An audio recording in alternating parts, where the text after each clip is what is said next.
Desligar a câmera e o mic antes das 6h30.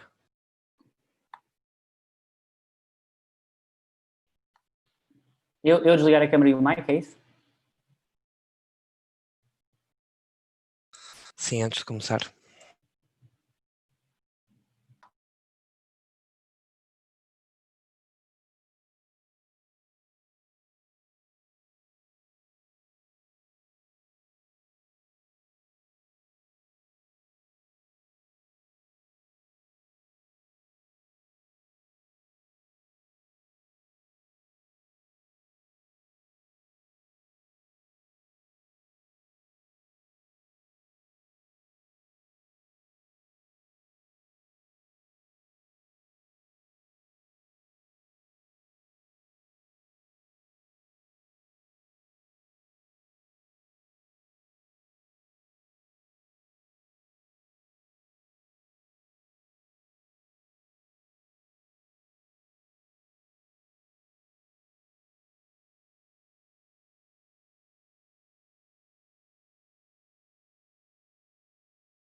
Hello, everyone. Welcome to our fifth Porto.Vue meetup and our second remote event. This time a little bit different than usual. So the first remote meetup was using Hangouts, and we decided to try out YouTube live stream, so we can record all these events and share with more people in our community and in other communities as well. It's a little, I have to confess, it's a little bit awkward to not have any kind of feedback from you guys, but I hope we will have a good event. First of all, let me tell you that this event will be in English, as usual. So we, in the latest events, we have a few English people or people from other countries, so they don't have Portuguese has their language, and we decided to move on with an English event. So just the first initial introduction to Porto.Vue and what is this community to all you guys before moving ahead with our speakers.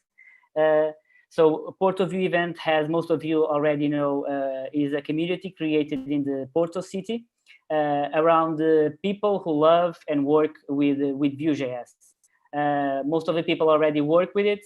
Some people are just have an interest in understanding if Vue is a good framework or not for their future work. And we are a community that actively promotes this framework.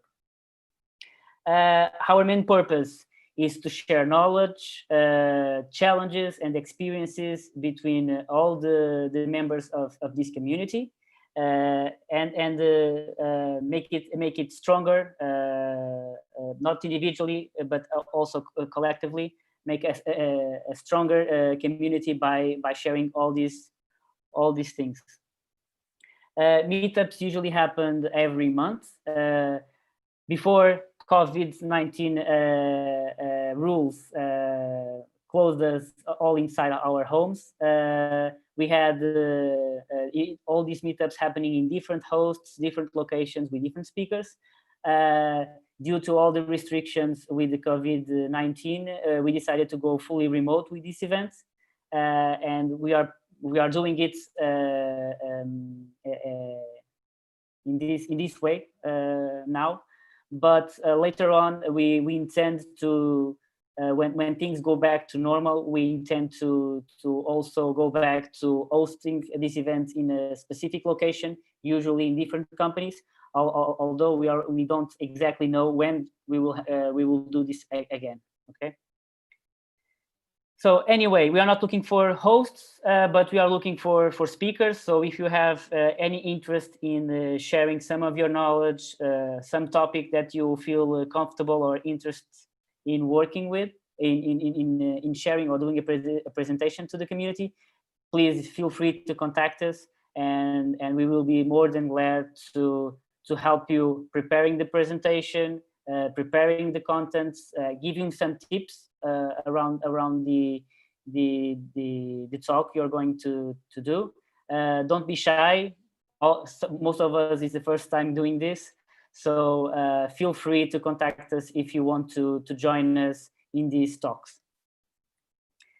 To contact us, you have the Meetup event page. Okay, you have our Twitter, Slack, and email, so you can use any kind of these contacts, not only to propose a talk from your side, as well as for sharing some knowledge in the Slack channels especially, and having some doubts that you may have about Vue clarified. You can use our Slack channel for it.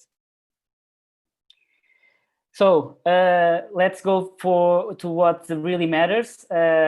So we have today two new guests. We have Bruno Guedes, which is CTO of Mozantech. He's a front-end developer, and he's going to talk about micro front-ends and Lego-like architectures.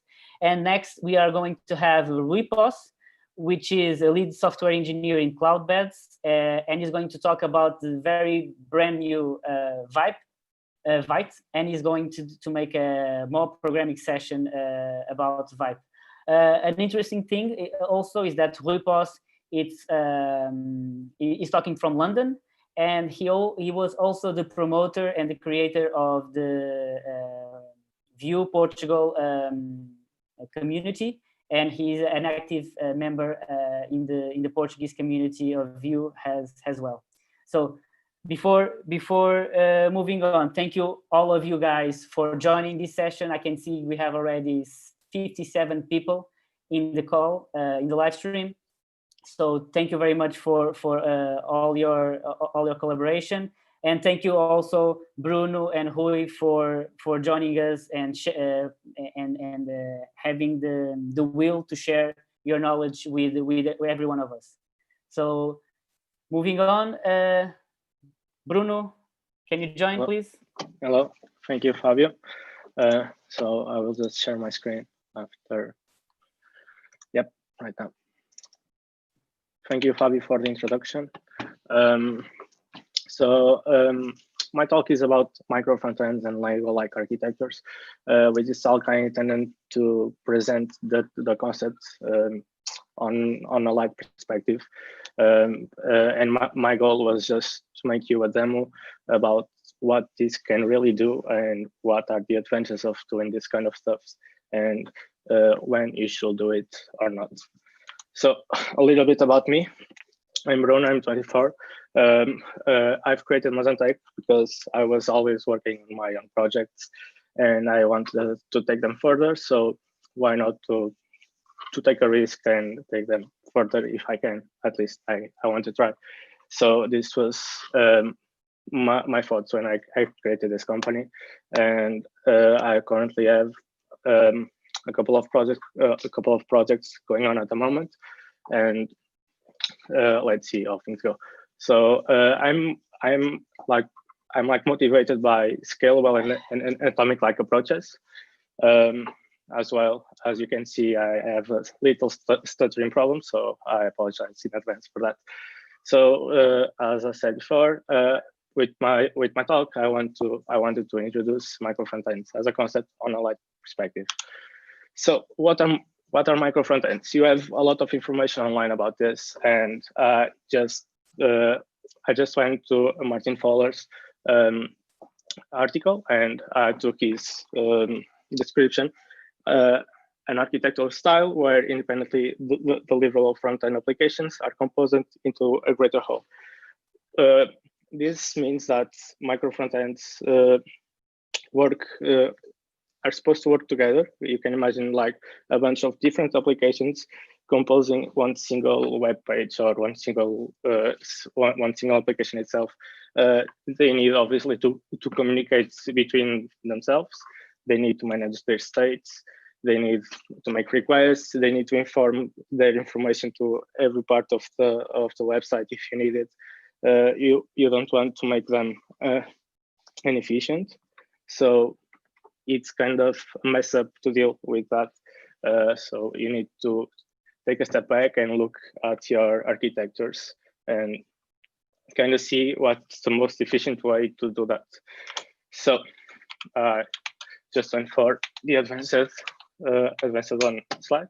I wanted to just make a demo to you. I've created this little POC.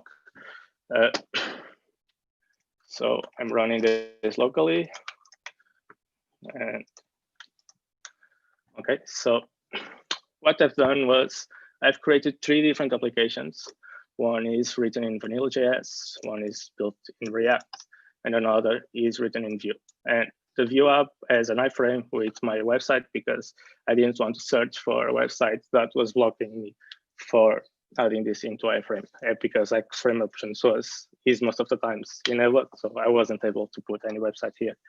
So I just took mine and put it here, and I also added a button here to update the iframe source in the Vue component itself. So about the code, my approach was to build the Webpack config right here. It was really simple and it's not optimized at all. Again, my goal was to make this work and not make the best POC ever. So I've added 3 entry points, one for the vanilla app, which is right here, it's local. Vanilla app itself and React app, you can see that app right here, and the Vue app itself on the other side. So the output is going to the build folder and is going to have the name of the app itself on the bundle. So you can see the build. You have the React app, the vanilla app, and the Vue app. If you come to the bundle itself, you can see the minifier code, which again is not optimized. It can be a lot better than this, and you can check that for every single piece of the build. So this comes with a template. It's like you always fetch an HTML form from your server. For this, I've created a really simple one with some global styles and injections. And I've created 3 divs, one for each application. The entry point is going to load this applications or these bundles, and you are going to add them one by one. You can see on the React app, you are just going to look for the React app ID and add the React app itself. On the Vue app, you are going to do the same. Just import Vue, import app.vue, which is the main application, and you just look for the element and you render the app itself. So for the vanilla application, the entry point is right here. I've created some component, and I've initialized the app itself with inner HTML, I know, but it was the quickest way to do this. And then the init vanilla app is coming from the component, which has shared fetch repos function on the window. And you can see that I've imported Axios and also imported this single event manager on my utils folder.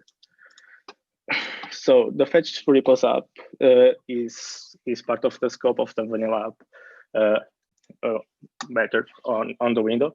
So for this, I've just created some HTML for the vanilla application, and I've added some button right here, which is built in on a string, so it's not really readable. So you can see that right here. And for that, after running this function, after the onClick window.fetch repos, you can see that I'm looking for the search term on the input itself, which is right here. And if that is not defined, I'm adding JavaScript to the last term of the request. I'm making a request to the GitHub API, which is looking for reps of some language. So if the request goes well, you can see that I'm executing this function, which comes from event manager, which is trigger event, and you can see that I'm calling updates React repos. So what is this in reality is that you can come here and you can add some language right here, and you can hit fetch repos. You'll see that I'm adding this to the React app. How this is done, it's quite simple, but it's quite tricky as well. On the event manager object, well, I defined it right here, which has a key named events, a function named list event, add event, trigger event, etc. So what this does is you need to add events for what you want to do between the app itself or the apps. So in this case, if I'm passing a type, which is normally a string if you are using TypeScript, which you should, and then you are passing a callback, which is a function. I'm literally checking if the event is there. If it's not there, I'm creating a new array, and I'm adding the callback to the array. If the event is there, I'm just pushing it to there. So what this does in the long term is that you have a key and a multiple callback array, or a callback or an array with multiple callbacks that you want to call on order, so they can execute themselves. But you need to control that order or not, and you need to be aware of that. So if some application is loading faster than others, you cannot expect to have the order working as smoothly as it will be. So when you call trigger event, what I'm doing is that I'm checking if the type exists, and if it exists, I will run a map method, and I'm calling each callback with the payload that I'm passing. So you can add payload to the payload objects to your callbacks, and I'm also returning an array of the return of each callback that you execute. The list events, you just check the keys of the event object, so you can search it better if you are debugging or not. This is just some script that I've done really quickly to show how can this work. It's not the only approach there is. So on the React application, you can see that I've created a little component that I'm rendering a title and then calling the repo list. The repo list is literally rendering every URL that it gets. So I'm running a use effect, which is a function that runs in this case once, because I don't define more rules for this. So after the component renders, I will run this. I will add the event update React repos, and I will say that the callback is going to take the payload and use the set repos, which is adding this payload to the states of the component itself. So the repos, when they are available, you can iterate through them and then render a component for each one. So this is the React part, and as you saw before, on the vanilla application, you are just triggering an event. So before you run this, you need to add the event on the React app. Let me just try to split this. Okay. So you need to add the event first, and then you can trigger. If you don't do this, the event will not exist. So you will try to be doing something that will not work because the event is not defined. So what I thought for this was I will implement an iteration concept between the three apps. So you can see right here that on the Vue application on the stream portal, I've literally created a method for the on-click of the button, which is going to replace the stream URL, the iframe URL for the stream of the talk. So you can expect it to work as it is. You have the button right here, and it should mount itself. So what I thought was I will create an event, so I could take part of the URL itself, split it between the apps. So take one and add it to the vanilla application, and the other part to the React application, and leave the rest for the Vue application. So this, I will just take the first part of the URL of the stream, go to the vanilla application, and just add const where I can define this. So I will take away the embed itself. I will just add the youtube.com.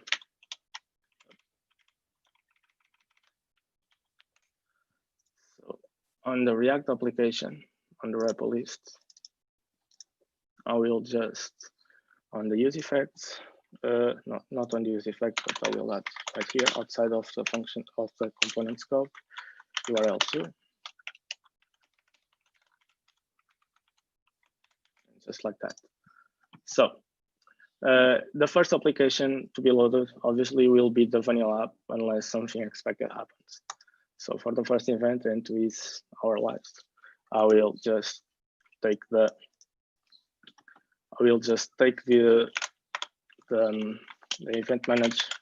event manager object, and I will add an event.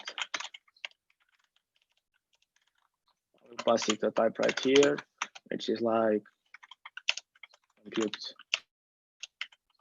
URL, and then I will pass a callback, which will return the URL itself. So I just updated it, and you can test this out right here. You can just roll for window because the event manager is on the window, also is hosted on the window. You can just run the trigger event and then compute URL. Just pass something because you don't need that. I'm not using the payload itself. So this is running undefined. I don't know why. Carlos told me this was going to happen. Okay, so check what's going on right here.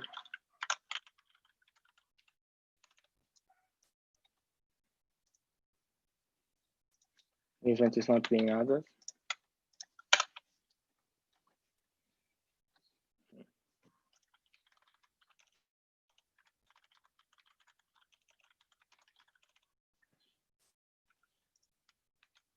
As expected.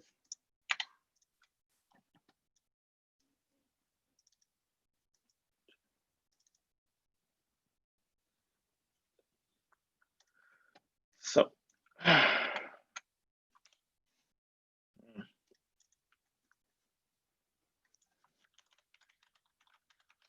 let's just hammer this right here. So you can see if there is any problem.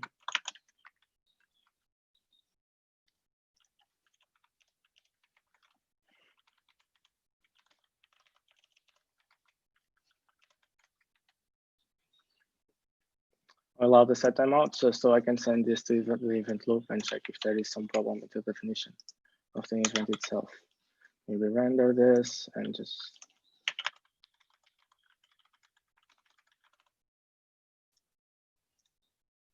nope, it's not updating like that.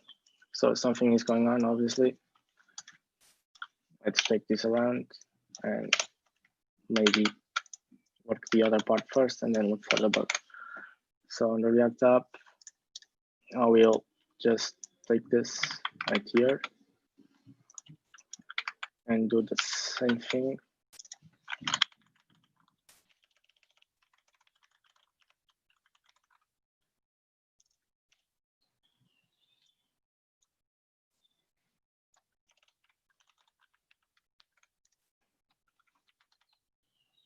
And see if that changes.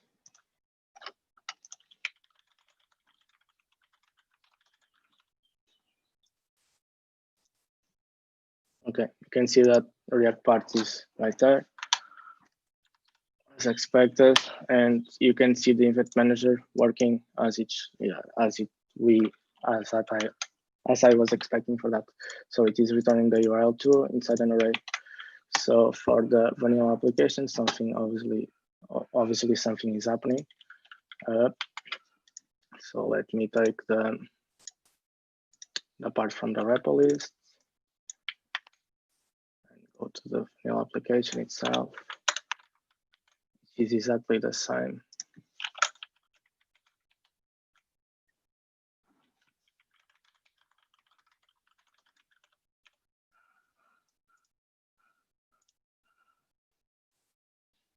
There is just one function here, so something is happening right here, which I don't know what it is. So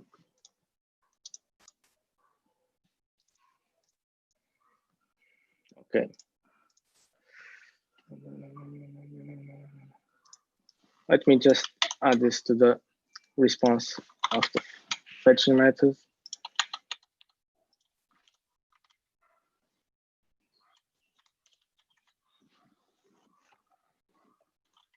And then what I'm expecting for this to happen is for this HUD event after the repos are updated. So the events are being updated.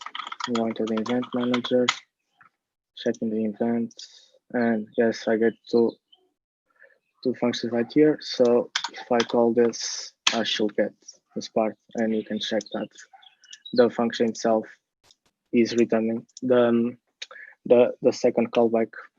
The second callback that I was expecting to be on the first place. So we need always to be sure of that. This is not something that we should do. We should not propagate different information to the apps because we need to control them, and this is not a good way to do this. We cannot ensure that the React app is going to load first or after the vanilla application. Maybe we can right now, but in the future, we don't know the changes that we will have for that. So I will just leave it right here, and I will not solve this bug about defining it outside of the request in the in the talk itself. I will do it after and then add it to the GitHub repo, which I will share with you. So on the Vue application, we can see the onClick method. I'm setting this as the stream itself. So the URL of the stream. So for this to happen, we'll need to call the event manager, which is right here. And I will just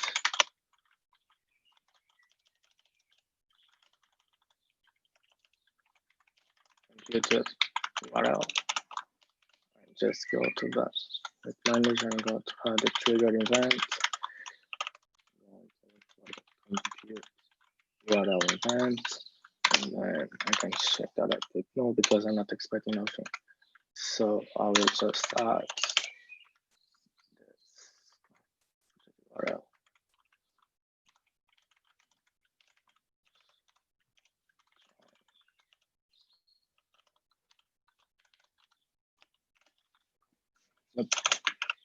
US layout, sorry. So from what I expect this to be done is to compute a URL array to be reversed after it gets here. And then I will join the strings that they return and then concatenate them with the string URL definer, which is the last part of the URL. So let's check that. If that happens, while this happens, so I just run this for the event to be in trigger. I will add this. So everything is coming out okay. So when I click this button and I hope it goes well, I should expect the stream to be live and we can watch it, or maybe not, something is happening. Okay, so this was the POC that I wanted to present you. There is nothing special here, but it's just a quick approach for what we can do.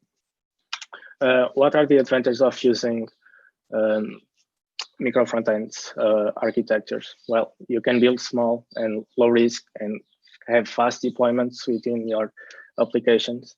You can make tests for them and just test them out and have a solid application working, have standards in there. You can test different things or different technologies. Obviously, with the mindset, you should not use React and Vue and Angular and Svelte or whatever in the same website, because you will need to download all the React bundle, all the Vue bundle, all the Angular bundle. So you are only adding dependencies. You should keep a standards. That is not the main purpose, but you can use this to migrate monoliths over time, with having in mind that you are always adding value to your customers or clients. So another thing that, in my opinion, it's a great advantage is the single responsibility principle, because you can do things or implement features where they belong. You don't have a whole hub to decide where it should be, and then that can get messy. You imagine that you have another application, all the login should be on the other, all the user statements should be on the other. You can request it there or not. That's just an approach. Another advantage is you have simple and decoupled databases, simple and decoupled code bases.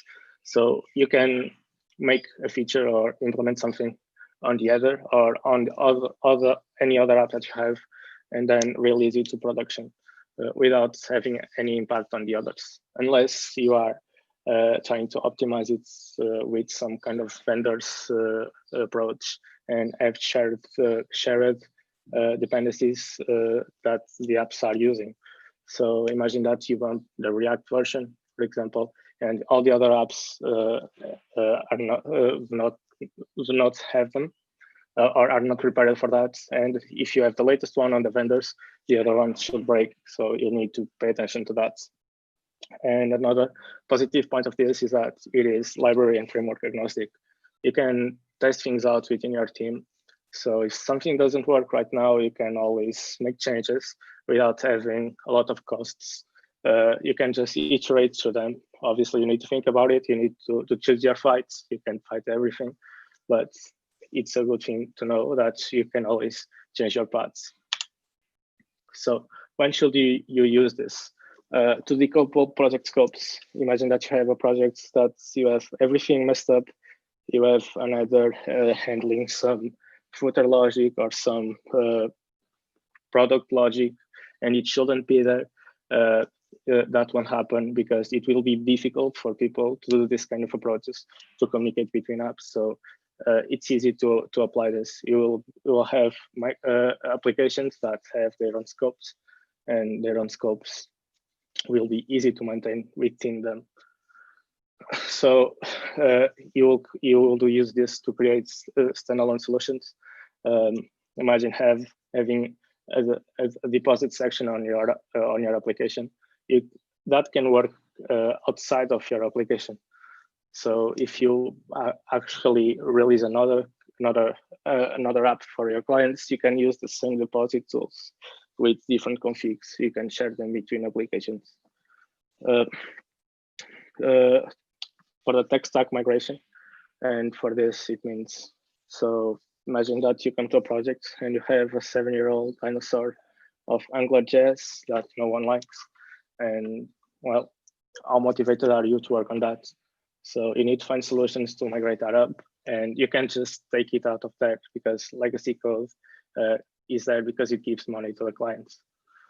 Another thing is to manage multiple teams working on the same project.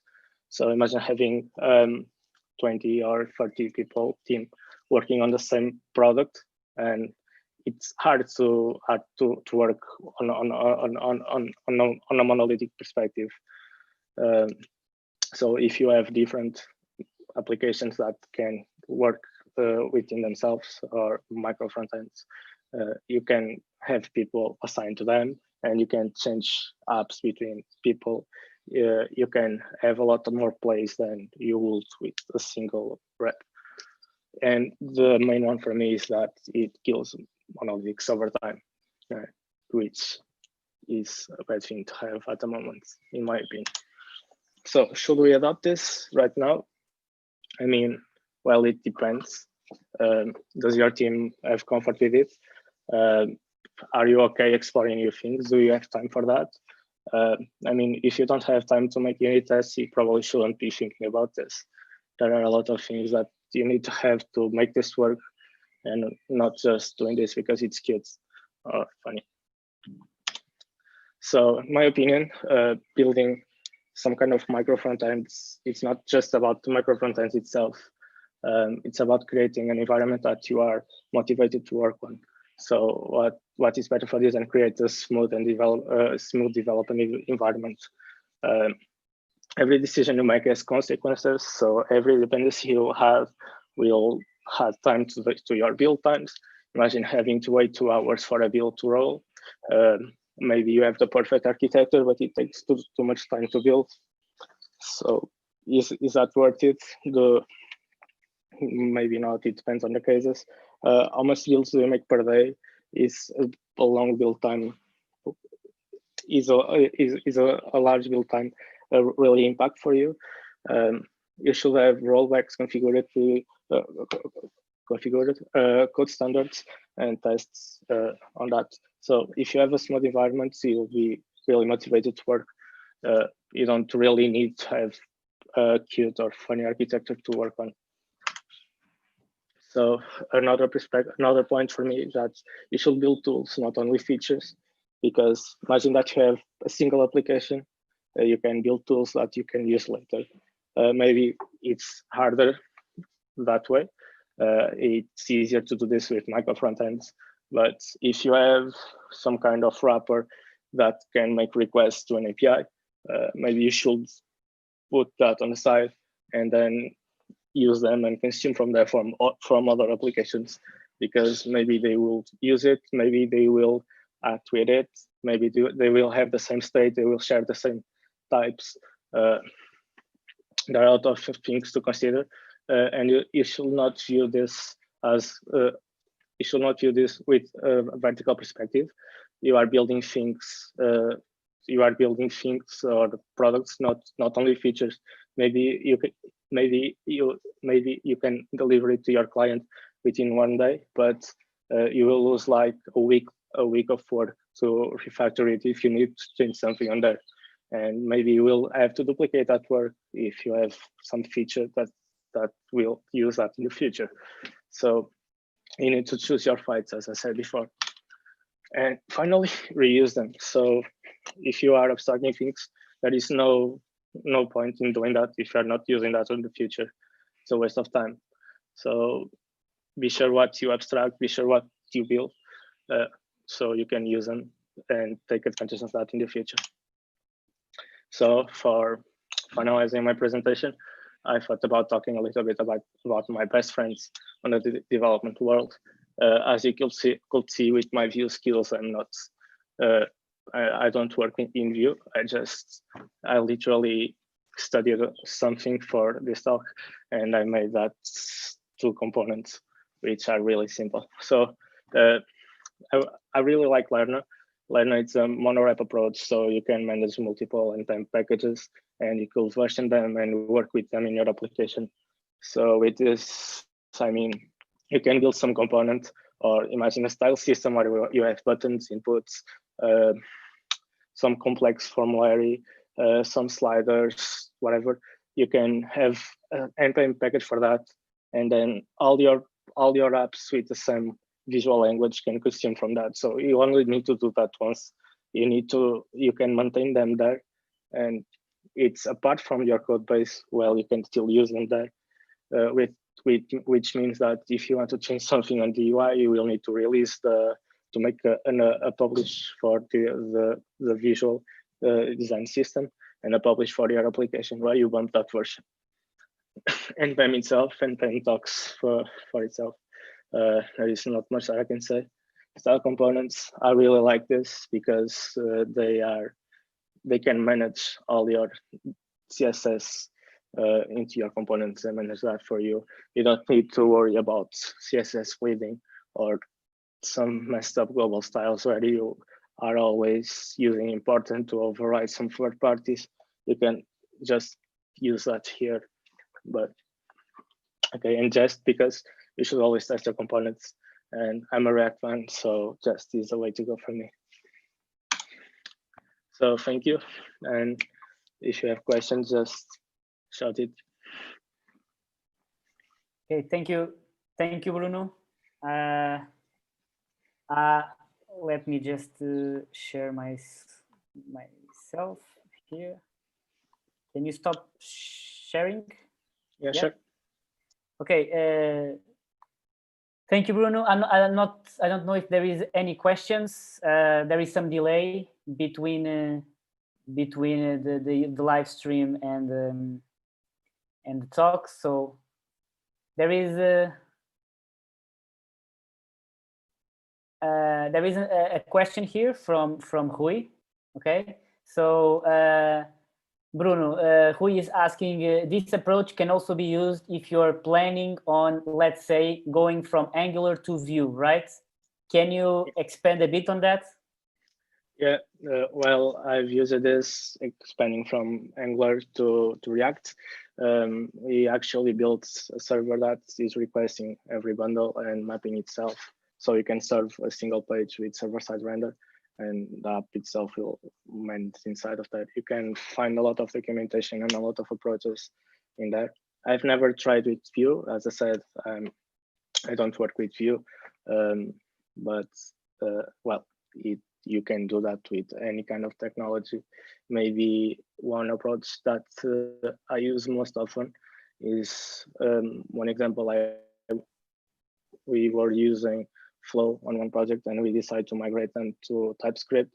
So we had some packages that were written with Flow, and they will need to be used on TypeScript. What we have done was compile them to CommonJS and use them on both sides with the same build. So you can surely make up some server and fetch what you need, and you can also use this approach. You should not render Vue or other applications inside the Angular part, but you can do that. And if you do that, please be sure that you don't mess up with the original point that you are having the Vue application. Okay, great, Bruno. Any other questions?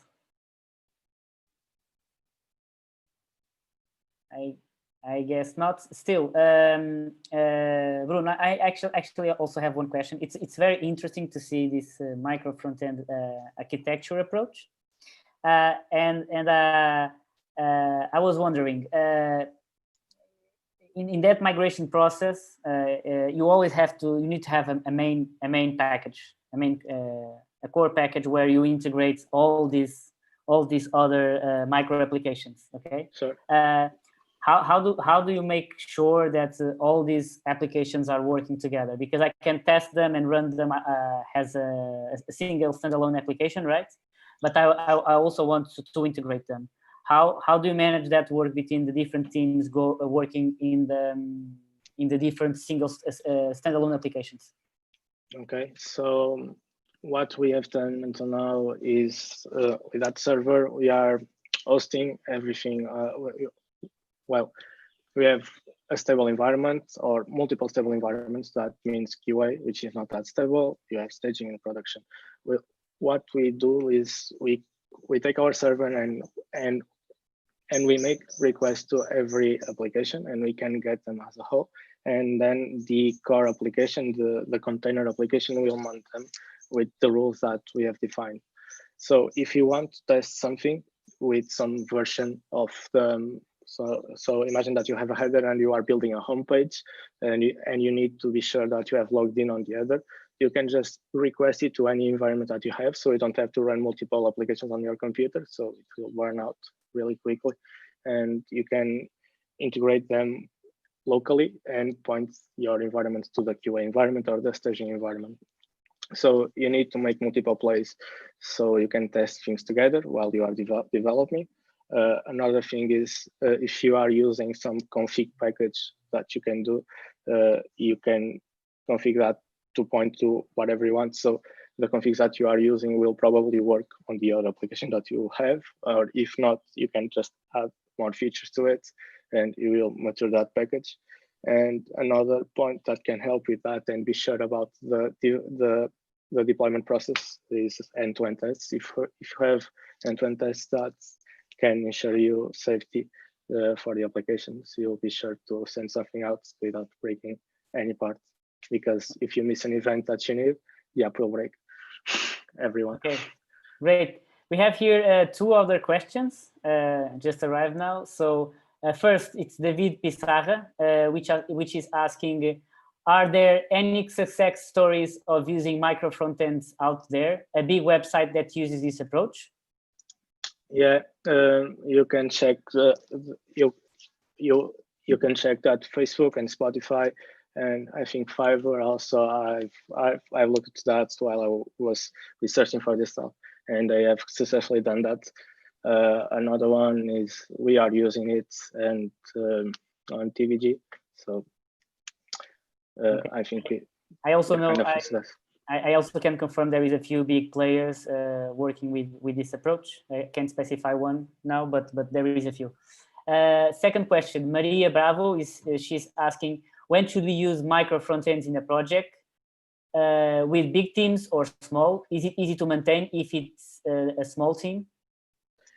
Well, it depends on the product. If you have a lot of features to deliver and you need to make them for yesterday, it's not easy with micro frontends or without micro frontends.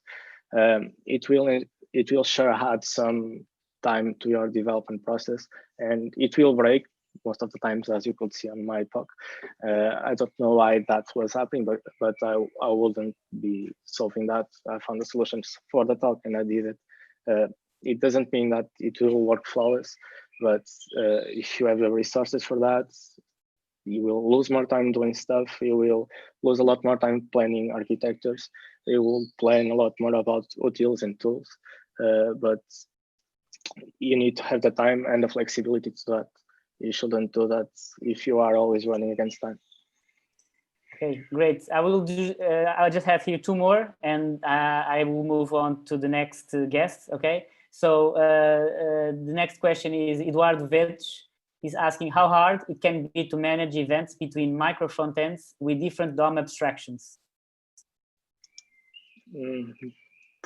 Different DOM abstractions. What do you mean by that? Let me just Google it for a minute.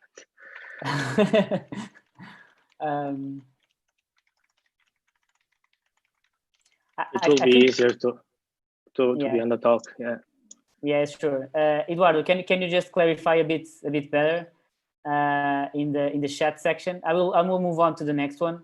Renato Nunes asks you how you deal with application in micro frontends approach, and in the same app you have two applications with different versions of the same framework. For instance, you have two versions of Vue. You shouldn't. So you can do that and expect everything to work flawless, but you shouldn't, because you don't know what the framework is doing besides you. Imagine that event manager that I've showed you is watching the window. If I have two different of my events manager there writing on the window, I will have two different versions on the window. If I have a breaking change between versions, it will break. So you should not use. You need to be careful with that. That's why I told you that if you have a vendor's approach, you should be careful with that, because you need to manage all the things and be sure that you don't break. Okay. So Eduardo already answered about the DOM abstraction. He's meaning shadow DOM, virtual DOM, or plain DOM. So the question would be how hard it can be to manage between events between micro frontends with different DOMs, shadow DOM, virtual DOM, or plain DOM. Okay, I don't know if I got your question correctly, but from my perspective, what we have done with Angular and React, we had the Angular part right there, and we were serving some specific routes. The Angular part with some React applications, we have multiple ones, and it's hard to manage which apps you are rendering inside which route. So nothing from the React part should go against the Angular part. Each one will work with its own library or framework. You should not try to render React inside Angular. I mean, you can do that if you are sure that nothing's going to change, but you should avoid things that you don't know. You don't know what Angular is doing behind, for example. So you should not add a Vue component inside that, because that Angular part or Angular div that you are adding the Vue component could be out of there in a minute and then re-render again. You can control that, so you shouldn't expect for them to do that for you. You should work with what you know and use the DOM as your framework, not the framework as your tools for making the job done. Okay, thank you, Bruno. There was a lot of questions, so I guess everybody was very interested in your talk. So congratulations for the presentation, and thank you very much. Let me just say, if you want to talk more about it, I'm always available.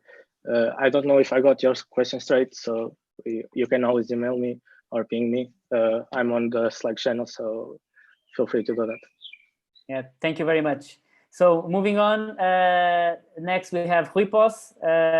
He's going to make a presentation about the brand new Vite, which Avenue released a few weeks ago. So Rui, if you can move on, share your screen. Thank you very much, Fabio. So can you see that? Yes. Yeah, thank you very much. All right, so hello everybody. My name is Rui. I am going to talk about Vite. And before we start, I just want to make a few comments. So the first one is, thanks Bruno for your presentation, really insightful. It's always hard to do live coding, as we all know. So yeah, you're brave, man. Well done.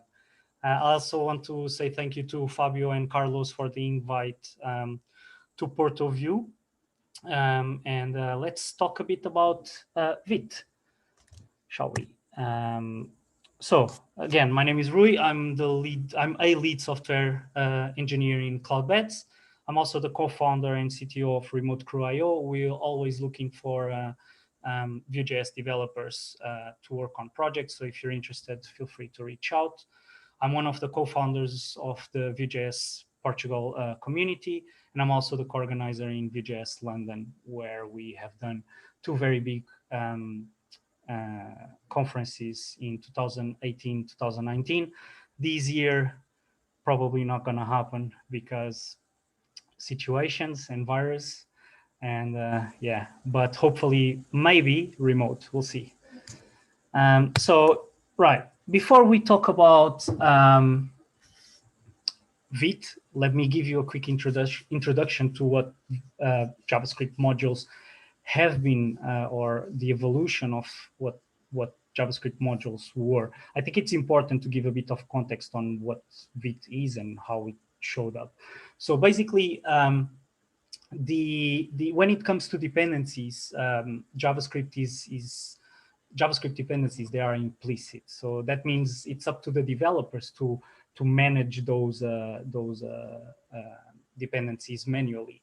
And back in the old days of JavaScript, the way we were doing these was literally by having a script tag on our head, where we would, import our dependencies. And you can, as we all know, like if your application starts growing, that's not really manageable, right? So like a medium to large application, you immediately have 30 modules to import on script tags.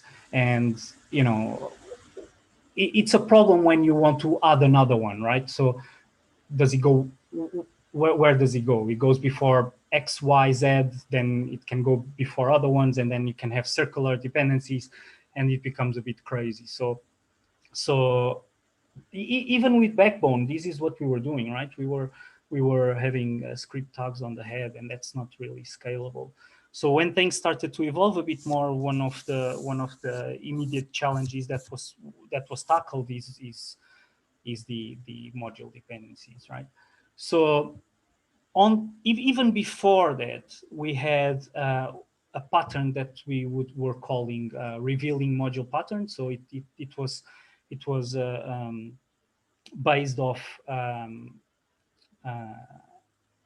it was based off how do you say? Sorry, I forgot. But anyway, it was closures, right? So it was based off closures. So we would export some functions, and we would just return whatever functions we wanted, and we would close the ones that we don't want inside, and therefore we could just export a module, what we were calling a module. So that's the early days. And then CommonJS comes around. So CommonJS is just a specification to help create modules in JavaScript. And the most famous implementation of CommonJS is what Node.js does. And as you can see in the example, like the only difference between the two of them is that you use require exports, but in Node.js you need to do the modules.exports, and everything just works. So this is basically the base, the one that we are most used to use, right? That's what we've been working on for the past few years. And then AMD comes around. AMD, it's basically born because it needs to be asynchronous on the browser, so it doesn't. CommonJS doesn't really work for the browser. It was done for the server side, right? So that's why AMD comes around. And as you can see, AMD. So one of the biggest implementations of AMD is require.js, right? Everyone knows require.js. So that's what we have been using in require.js, and it's similar to what Angular was doing. Like you can see, the modules are kind of like injected, right? And then we have a callback for when those modules are ready. So the difference between Angular approach was that Angular was keeping an injector list. So literally we only have the strings. The dependencies in Angular, as you all know, is done in a different way. It's not really done this way. So that's AMD. And then we have the cool new thing. It was introduced in ECMAScript 2015, previously known as ES6, right? And it's based off import and export, and so it's the most pleasing syntax, I believe, and that we want these to become the default. so that we don't need third-party libraries to do modules in JavaScript. And as we all know, it's not supported in IE11, so there's that. What I wanted to do now is also a bit of live coding. Let's see if I can make this work. But I wanted to give you a quick overview of how an ES module works. So let me start by creating a quick index HTML file with a quick hello world, as we all are used to do. And then I'm going to do a script on our head and go console log hello world. And then I'm literally just going to spin up a Python server so that we can see these working on localhost, right? Hopefully.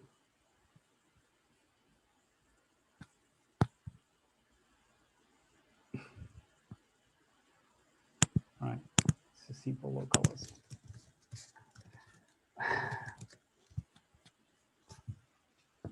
All right.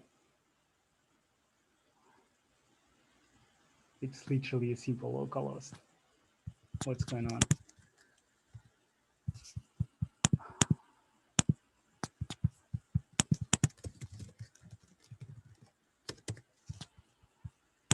Really?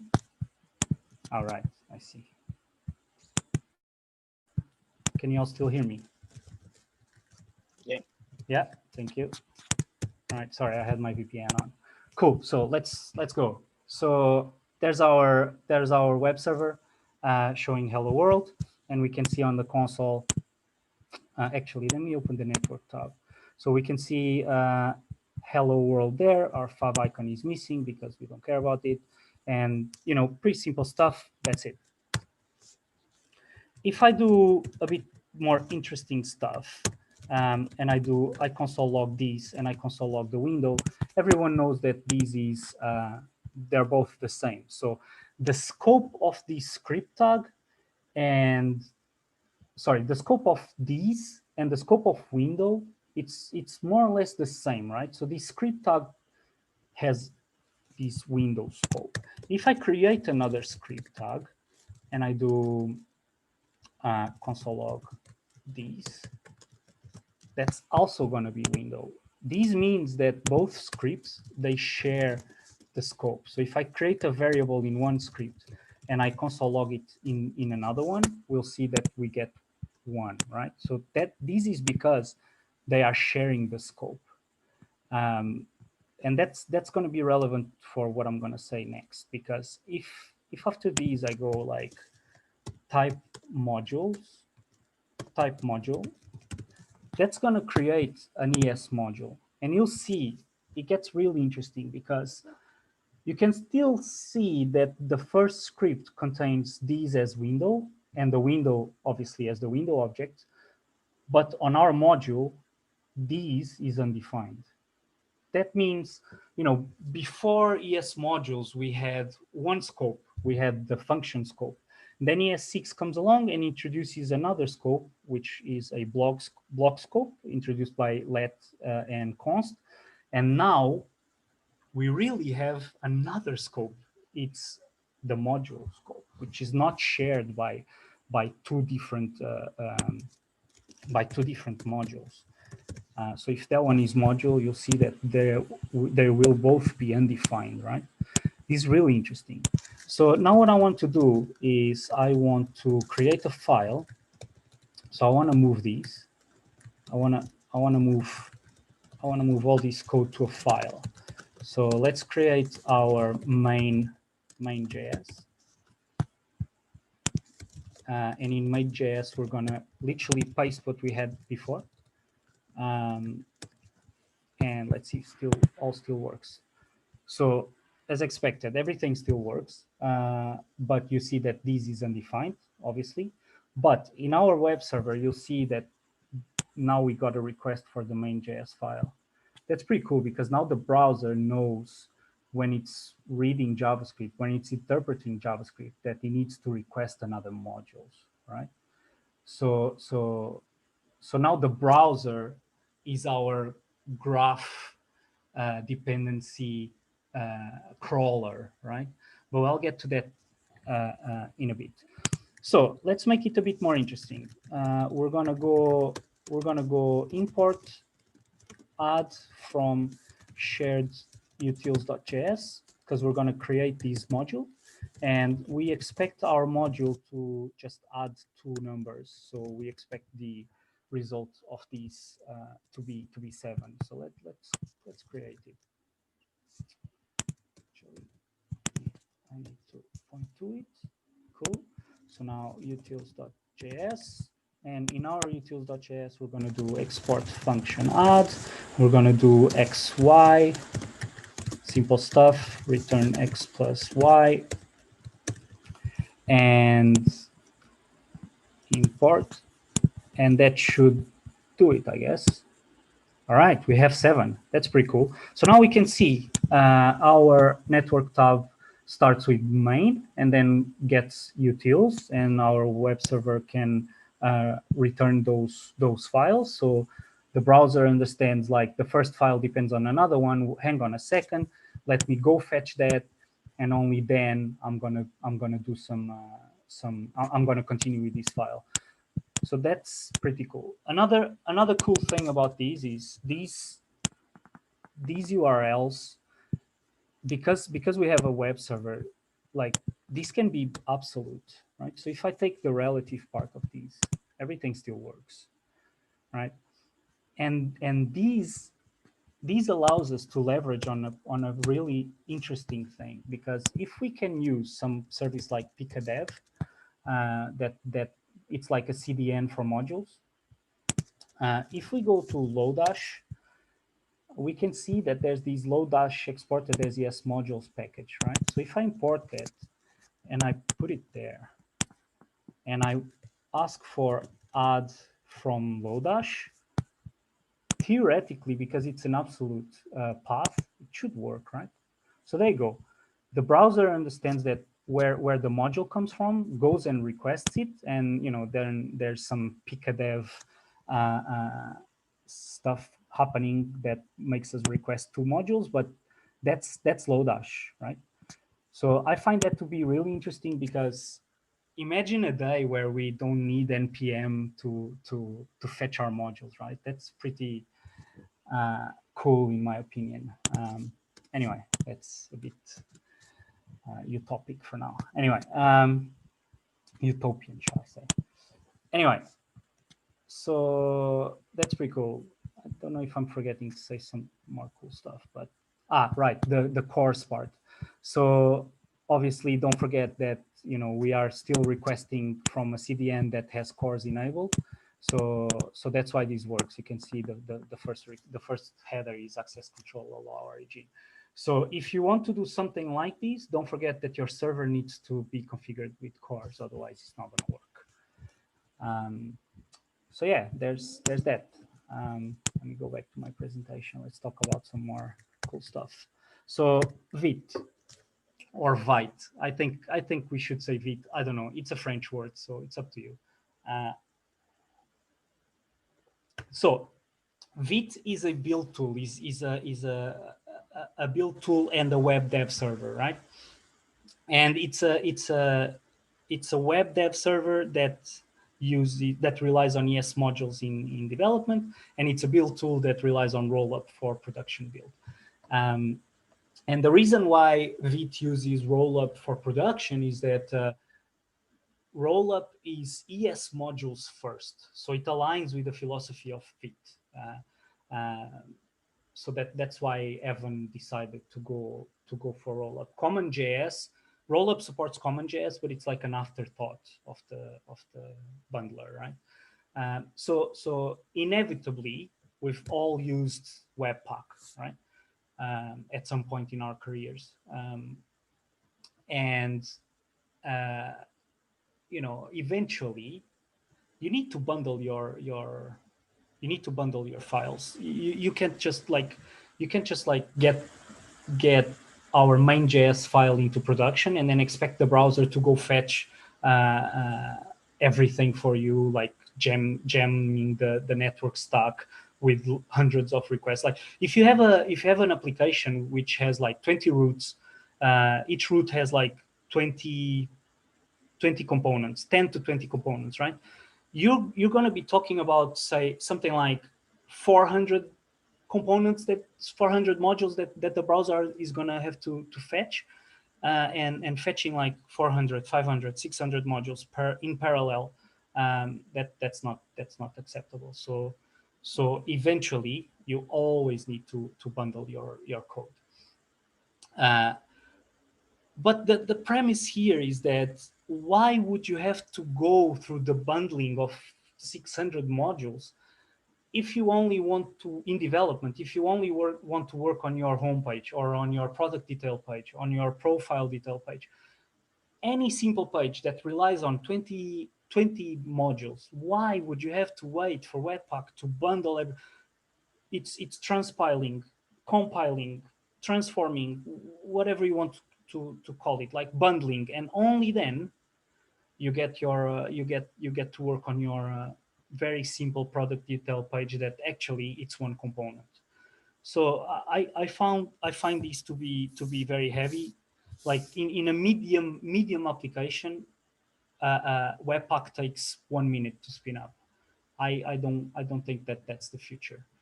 Anyway, then there's Snowpack, which is a new bundler / web dev. So there's the problem in naming these, because it's not really a web dev server, and it's not really a bundler. So it's something in between.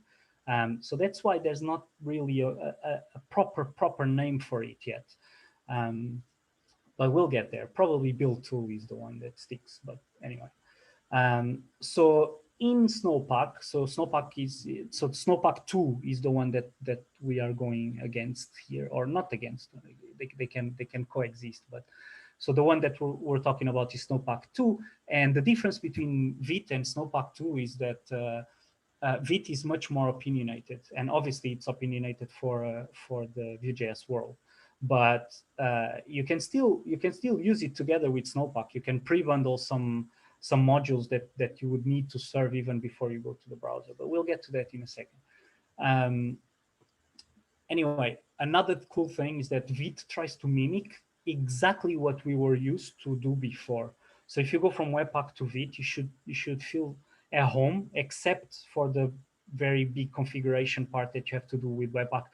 That, if you think about it, these days, no one was actually doing it, because you're relying on Vue CLI, you're relying on Create React app, you're relying on all these CLI tools to help us out, right?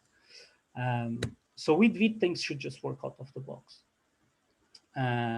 Anyway, so how does Vite actually works? So the first thing is it relies on ES modules, as I've been saying, and that means we rely on the browser to do the dependency graph crawler part of it. So Vite does not have to do anything crazy with bundling, right? On a dev environment. Okay. So another thing is it uses ES module Lexer, which is a tool by Guy Bedford. So really smart guy. He built these Lexers so that some imports that we have, like node module imports, they need to be transformed before they actually go to the browser, so that our web server can interpret it. So the browser knows how to request them, and the dev server knows how to fetch them. So it relies on this tool to do that. So that means when the web server starts, there's this Lexer that goes through it really quick. And then once it gets to the browser, once you're in the browser, like there's no other transformation that you need. The browser just requests the modules, and the web server replies with them. And another thing is obviously there's support for TypeScript. So Vite supports TypeScript from the script lang TS part of Vue, and it also supports on TS files. And the way that it can handle TypeScript is by using ES build. So ESBuild is a tool by sorry, where's the name? I have his name here. Evan Wallace, a tool by Evan Wallace that is written in Go, and it does these transpilation really quick, like 20 to 30 times faster than vanilla TSC, which is what we are used to. Small detail though, Vite does not do type checking on the fly, so it relies on your IDE to do type checking for you. So that means that when we're building for production, you still need to use TSC to check your types, right? That's a small detail that we need to know. So TypeScript, JSX, TSX, PostCSS, CSS modules, all of it works out of the box in Vite with zero configuration. And you can spin up, I'm going to show you in a second, but you can spin up a Vite dev server in like under 100 milliseconds, and you can do hot module reloading in like 50 milliseconds, 10 milliseconds. It's proper fast. So before I show you a demo, I want to talk about, like, is it the future of web development? I think so, because if you think about the old days of programming of web development, literally what you would do is you would start with an index HTML file. You would put some script tag on your on the head, and you just write JavaScript, and you have any web server going on, and it just works. It's really quick, really fast. So I think that web development diverged way too much from that, to the point that there's a fatigue on newcomers, right? Everyone tries to avoid web development, or you're already a front-end dev, or you really have this passion for front-end development or web development, or you try to avoid it, because even before you have an index HTML running on your browser, the amount of things that you need to know is crazy. It's just, I don't think it's feasible to continue like this. So there's a lot of initiatives to try to go back, but going back in a progressive way, like leveraging on new technologies like ES modules. So I think that's the way to go. So I'm going to try to show you a quick demo of Vite, right? So let me just start by getting some ES modules. Sorry, by getting some npm stuff running whilst we continue talking. Otherwise, this gets really boring. So we're going to go npx create Vite app. So that's what create Vite app is like, create React app, right? So really quick, we do npm install. So another thing I wanted to talk about the future of web development is the compatibility of Vite. I think that's really important. So if we do npm run dev, I'm going to talk about it in a second. Let me just spin these up because this is really cool. So I know that you can see, like, it's a very simple app, but like the speed that it starts, I think it's crazy. It's really good. So obviously we're running Vue 3, and I can show you some quick examples proving that this is Vue 3, right? I mean, we don't need to prove anything, but anyway. Return message. Now we turn our message into some data that we use here. If I refresh, that's hot module reloading, right? You can see how fast it is. Like if I do this, did I save it? All right, let me try something else. Hi, Porto.Vue. Right, that's how quick it goes, right? I think that's really cool. And then let's just do some more clever stuff here, like setup. We return count, but then count needs to be a ref, because that's the new cool Vue 3 stuff, right? We import ref here. from Vue. So count is now a reactive variable, and we do count plus plus anyway, still works. So, you know, I find it to be really, really fast. Don't know about you guys, but anyway. So about the compatibility, right? Actually, even before we go there, I wanted to show, sorry, let me put this to run because I want to show this. When we refresh, you can see localhost is being requested. There goes like a normal HTML file that then loads the main JS file. You have some imports there. You can see that the Lexer took care of Vue.js as a node module dependency. You can see that our app is being imported by as a Vue file. Our Vue file gets rewritten in a way that our browser can understand how to request stuff, and you know, every part of it gets requested, and there you have your JavaScript. You have your JavaScript there. You have JavaScript there. So I find this, you know, it's cool. It's a simple server, right? And again, it goes back to what we had before in a progressive way. Right? So in terms of compatibility, I want to create something even more interesting, which is, let's say I had a Vue CLI application, right? And this is the part that takes a bit more time. So let me just start the modules to go. Like, I'm creating a Vue CLI 3 app, normal app. Everyone knows how to do this. This is what I've been doing for the past few years with Vue. And what we're going to do is we're going to try with a few minor changes. Let's say it would be really cool if we could start using Vite in our existing Vue CLI applications, because that's what this is all about, right? It's about backwards compatibility. Even Vue 3, it's about backwards compatibility, right? So I'm going to put the router in here, Vue router in here, so that it gets a bit more challenging.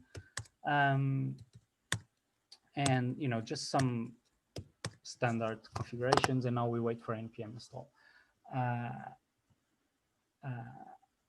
So again, if you need some modules to be pre-bundled, like you need some, I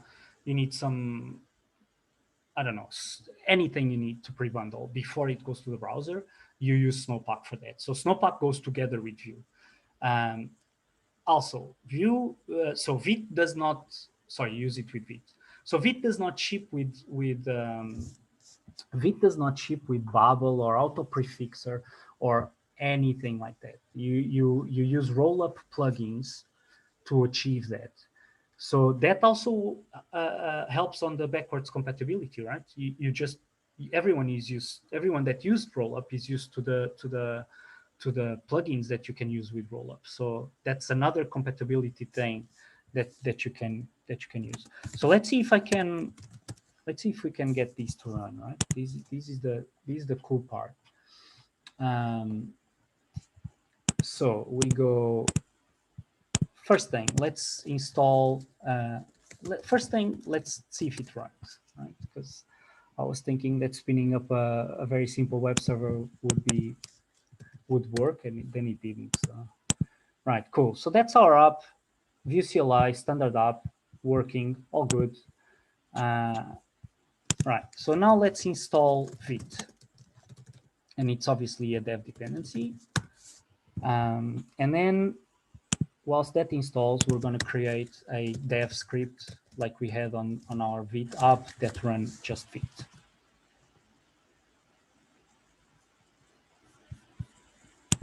Cool. So now let's go npm run Vite, see what happens.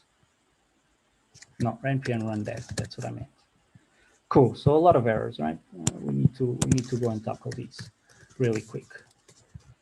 So obviously nothing comes on, but the server actually starts, right? So first things first, we need to check our index HTML, right? Where's our index HTML? Let me get rid of all of these. So where's our index HTML? That's the Vite. Where's our index HTML? There. So, okay, so we can see we don't have a module, so we're going to need a module, right? Because these depends on ES modules now. So our entry module should really be main.js, right? Because that's how it goes. And obviously, this is going to break because we don't have Webpack anymore. So let's call my Vite port up. And we're going to get rid of this base URL stuff, and we're going to fetch the fav icon, see if it works. Cool. We don't need this, and we don't need these because now it's not auto-injected. It starts here. Cool. So if we refresh, right, it still doesn't work, and we can even see that we have some 404s. So what's happening here is that let's install Vue Next. So Vue 3 and Vue Router 3, right? Because that's also what we want to do because Vite works with Vue 3. So that's that. And then because we're doing that, we need a different way to bootstrap our application, right? Because now it doesn't bootstrap like these anymore. So the way that Vue 3 bootstraps is by creating app, and we kind of do the same. We do const app equals create app. We give it a Vue file. We do app.use router because we want the router, and then we do mount on our ID as we had before. So that's how Vue 3 bootstraps, right? Nothing too fancy, but now we also need to bootstrap our Vue router, right? And we don't need that. The way that we bootstrap our router is by following the same pattern. We have create router, but we also need create web history. And if you want to know why, go investigate about Vue, the next Vue router. But that's how it goes. And then we have a history property with create web history function, right? So you can see we actually have a dynamic, an asynchronous route, right? But let's keep it for now and see what happens. So let's try to run this, see what happens. So it still doesn't work, and it tells us it fails to import component hello world because now we don't have these alias coming automatically from Webpack, right? So we can go to the view and update that to an absolute URL because why not? And if we refresh, so it's saying view is not defined at index.js. Right, so we don't need that anymore. So if we refresh that, view router is not defined. Where do we have view router? Okay, cool, because these now it's create router, obviously. Cool, there you go. We have our app running with view router, right? I think that's pretty cool because, I did nothing fancy. I literally just changed the way that Vue is instantiated and the way that Vue router is instantiated. And now I'm using a full-blown Vite dev web server running with Vue 3. And everything that you had before using Vue 2 still works. Your Hello World component works exactly the same. I know the app is not very complex, but everything still works with the difference that it's now like, 10 to 50 times, I would say 50 times quicker than Webpack. And you can really, like, now our network app, our network tab of Vue tools, of Vue dev, of Chrome dev tools, just gained a bigger importance on our development, right? Because you can literally see what the browser is requesting. You can see first requests the main file, then the app file, then some index, which is the root. You can really see these. And in production, obviously, it still bundles. It's still really quick. You can still do all the fancy async routes. You can still tell roll up to bundle certain parts of your application differently. Like if you have an authenticated part of your app, like users have to log in, you still have all of that going on. but it's now just faster and leveraging newer technology. So yeah, that was the demo I had for you today. And now, just to finish, I want to give some credits where credit is due. We have Tom Dale with a very interesting article that exposes this thesis of like compilers are the new frameworks, because frameworks are getting so complicated and doing so many things that they're now compilers, right? And then we have obviously credit for Guy Bedford and Evan Wallace that helped Evan to create Vite. We have a very interesting article from Evan himself making Vue 3. It's literally an essay, like you can see what he was thinking and how he built it. It's really cool. Go check it out if you want. And obviously we have Vite. Go check it out as well, because it's really cool. And I want to finish by saying I'm gonna quote two things that Evan said that I really agree on. And the first one is, so we're growing outside of the narrow definition of what bundlers mean for web development. And this is because that difficulty that we had, that we're having of defining what a build tool is, what a bundler is, what a web dev server is. We're growing outside that narrow definition, right? And probably it wasn't narrow to begin with, but it's just narrow in the web server side of things. We can go faster, we can go broader, I think. So that's a fair statement that I believe in. And the last one is, he said, it's about time of resetting the expectation of what the development experience can be like.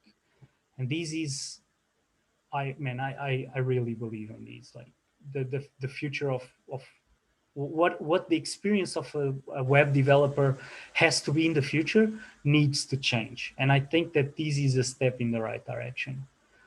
So yeah, thank you very much. You can find me on Twitter, GitHub. Please join the Slack communities we have, even Porto.Vue as well. They're awesome communities, and thank you for having me. Cheers.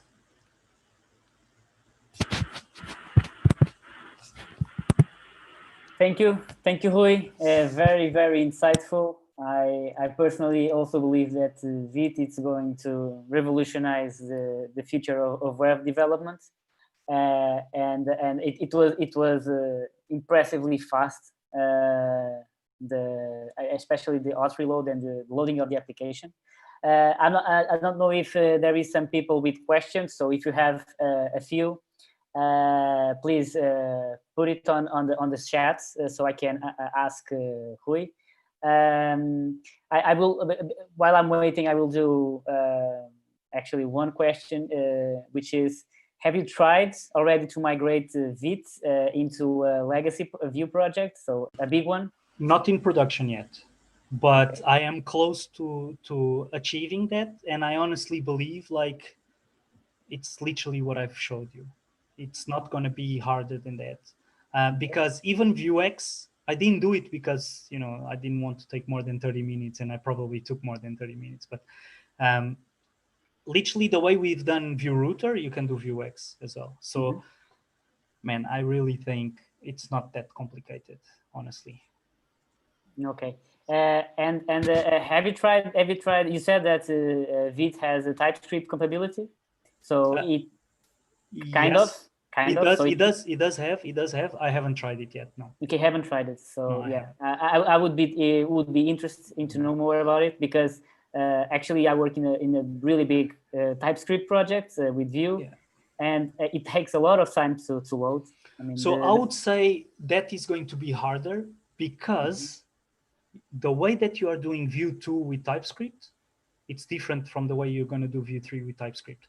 I think the problem is going to be on Vue itself, not Vite, right? Because Vite is going to support it out of the box like that. You don't even need to care about it. But for you to port from Vue 2 to Vue 3 in TypeScript, probably you're using the class, the decorators. Yeah. So that, we'll see how that goes. But I think that the problem is going to be more on that side rather than Vite. Okay, great, thank you. There is already one question here. So Sergio Castro, he's saying, Rui, brilliant presentation. So congratulations. Cheers. One Cheers, question, given that Vue 3 final release is just around the corner, how mature do you think Vite will be for a proper enterprise large-scale app? It will be proper, for sure, because that's the way that Evan is going to steer things, right? He didn't start Vite out of, with no objective, right? There are already talks about Vite Press to be really quick to serve static content. I'm gonna ask a different question. Right now, it's really bad because whoever is going to start a Vue 2 application right now, it's already in tech debt. And but it's not time to adopt Vue 3 yet. So, Vite is something that has 4, 5, 6 weeks tops. Yep. So, probably you shouldn't adopt it for a production API, a production application right now. But it will for sure, in my opinion, be the future of development with Vue.js. I actually followed the early days of Vite on Twitter with Avenue, and one of the things I realized is that it almost felt that he forgot Vue 3 for 2-3 weeks. I know. He forgot it. He was so enthusiastic about Vite, and people were saying you should get back to Vue 3. There's also another thing in there because Vue 3 is basically done. What needs to step up is the ecosystem of Vue, right? Yeah. Which is not really Evan's responsibility, or not only Evan's responsibility, right? So imagine that you're working for 1 year in the same project, right? And you probably want to get a bit of fresh air somewhere else. That's probably what happened. So it's not the fresh air on the level of like Linus Torvalds, whereas like I want a bit of fresh air from the kernel and I invent Git, but it's still something on those lines. And also, he was probably fed up with web. Fed up is not a really good word, but he's just he thinks he can do better, and obviously he can, right? He already proves that. Great. And there is another question here from David Pissarra. He's asking, well done, Rui.